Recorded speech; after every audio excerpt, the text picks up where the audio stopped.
মুসলিমের চাইতে ভারতকে বেশি কেউ ভালোবাসতে পারে না, তার প্রমাণ আপনাকে এই ভিডিওটাতে দেখাচ্ছি।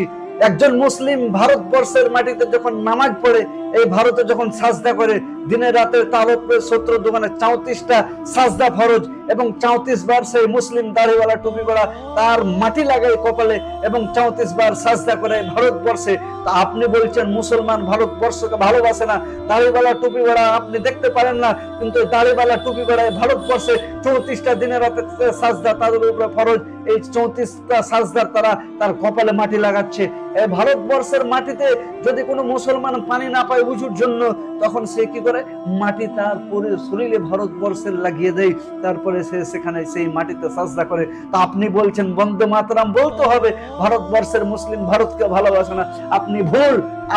এই মুসলমান দাড়িওয়ালা টুপিওয়ালা ঠিক, কেননা ভারতবর্ষের মাটিতে দিনে রাতে 34টা সাজদা মুসলমানের উপরে ফরজ, সেই 34টা সাজদা মুসলমান ভারতবর্ষের মাটিতে করে এবং ভারতবর্ষের মাটি তার কপালে 34 বার লাগে। তা আপনি কবার কপালে মাটি লাগাচ্ছেন ভারতবর্ষের, কিন্তু ভারতবর্ষের মুসলিমের কপালে 34টা সাজদার 34 বার সেই মাটি কপালে লাগে। যদি মুসলমান পানি না পায় উজু করার জন্য, সেই মুসলমান তায়াম্মুম করে, সেই কি দিয়ে, ভারতবর্ষের মাটি, সেই মাটি পুরো শরীরে মেখে নেয় এবং সেই শরীরে মাখার পরে সেই তায়াম্মুম করে।